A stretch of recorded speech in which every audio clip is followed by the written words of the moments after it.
देख रहे हैं इन डार्क राजकुमार के साथ। तो चलिए बढ़ते हैं आज की कहानी की ओर, जहां एक के बाद एक मेरे दोस्तों की शादियां हो रही थी, तो वहीं पर मेरे लिए कोई रिश्ता तक नहीं आ रहा था। यहाँ तक कि मेरे घर वालों को भी कुछ खास दिलचस्पी नहीं थी मेरी शादी को लेकर, जिसके चलते मेरी कई बार बहस भी हुई, लेकिन कोई फर्क नहीं पड़ा। बीतते दिन और घटती जवानी को देखते हुए अब मुझे जल्दी ही कोई ठोस कदम उठाना था, नहीं तो मेरी शादी कभी नहीं हो पाती। और ऐसे ही एक दिन मैं बिना किसी को बताए घर से निकल गया, ये सोच कर के 1-2 दिन घर नहीं आऊँगा तो घर वालों की अकल अपने आप ही ठिकाने पर आ जाएगी। मैं घर से तो बाहर निकल आया, मगर अब मेरे सामने परेशानी ये थी कि मैं अपने दोस्त के घर भी नहीं जा सकता था, क्योंकि घर वाले सबसे पहले मुझे ढूंढते हुए मेरे दोस्तों के घर ही पहुंचेंगे। जब कुछ समझ में नहीं आया कि कहाँ जाया जाए, तो मैं सबसे पहले गांव के बाहर बस स्टॉप पर जाकर बैठ गया। बैठे बैठे सुबह से शाम हो चली थी, मगर अभी तक मैं ये तय नहीं कर पाया था कि 2 दिनों के लिए कहाँ पर छिपूं।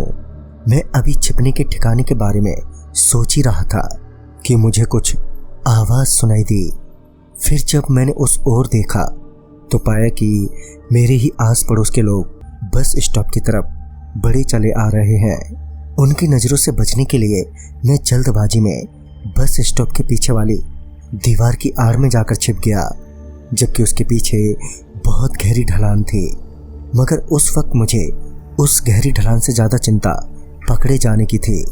खैर कुछ देर में मेरे पड़ोसी वहाँ से चले गए, और उनके जाते ही जैसे ही दीवार के पीछे से आने के लिए मैंने अपना कदम बढ़ाया कि मैं सर्र से उस गहरी ढलान में लुढ़कता हुआ जा गिरा। नीचे पहुंचते ही मैं एकदम से बेहोश हो गया था, और फिर जब मुझे होश आया तो पाया कि कोई मुझे अपनी पीठ पर लादे हुए कहीं पर ले जा रहा है। उस वक्त मेरे हाथ पैर बिल्कुल भी काम नहीं कर रहे थे। फिर जब मैंने आसपास नजरें घुमाकर देखा तो पाया कि अब रात हो गई है।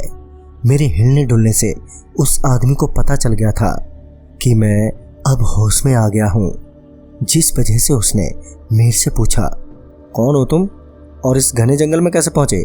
इस पर मैंने उस आदमी को सारी बात बता दी। मेरी बात अभी खत्म ही हुई थी कि उस आदमी ने मुझे अपनी पीठ से उतारते हुए एक मचान पर लिटा दिया और खुद सामने एक घर के अंदर चला गया। मैं मचान पर लेटा लेटा आसपास की जगह को देख ही रहा था कि मेरी नज़र वहीं घर के बगल में खड़े बहुत सारे बांस के डंडों पर गई, जिन पर कपड़े बंधे हुए थे। मैं अभी उन अजीब से बांसों के डंडों की तरफ देख ही रहा था कि तभी वो आदमी घर से 2 गिलास लेकर बाहर निकला और मेरे पास आकर 1 गिलास थमाते हुए बोला, ये लो पानी पी लो। मैं अभी पानी पी ही रहा था कि तभी उस घर से एक बेहद खूबसूरत लड़की हाथों में खाने की थाली लेकर बाहर निकले। वो इतनी खूबसूरत थी कि मैंने मन ही मन कहा, बीवी हो तो ऐसी, वरना हो ही ना। मैं अपने मन में ख्वाबों को रंग दे ही रहा था कि वो लड़की ठीक मेरे सामने आ गई और उस आदमी से बोली, ये लो बाबू खाना खा लो। उस लड़की ने ये कहते हुए वो खाने की थाली उस आदमी यानी कि अपने बापू की तरफ बढ़ाई थी कि उस आदमी ने एकदम से वो थाली उसके हाथ से छीनकर वहीं जमीन पर पटक दी और बड़े ही गुस्से में कहा, चुपचाप से घर के भीतर चली जा। उस आदमी का ये रूप देखकर मेरा तो मन किया कि साले के 2 रख दूं, मगर अभी तो मेरे ही हाथ पैर सलामत नहीं थे। उस लड़की के जाते ही उस आदमी ने मुझे धमकाते हुए कहा, देखो तुम भूल कर भी मेरी बेटी के करीब मत जाना, नहीं तो अच्छा नहीं होगा। और वो कुछ भी तुम्हें खाने के लिए दे तो खाना मत, समझे? तो दोस्तों उस आदमी ने ऐसा क्यों कहा कि मेरी बेटी के करीब मत जाना, ये जानने के लिए देखना ना भूलें इस कहानी की अगली कड़ी। तब तक के लिए बाय एंड टेक केयर।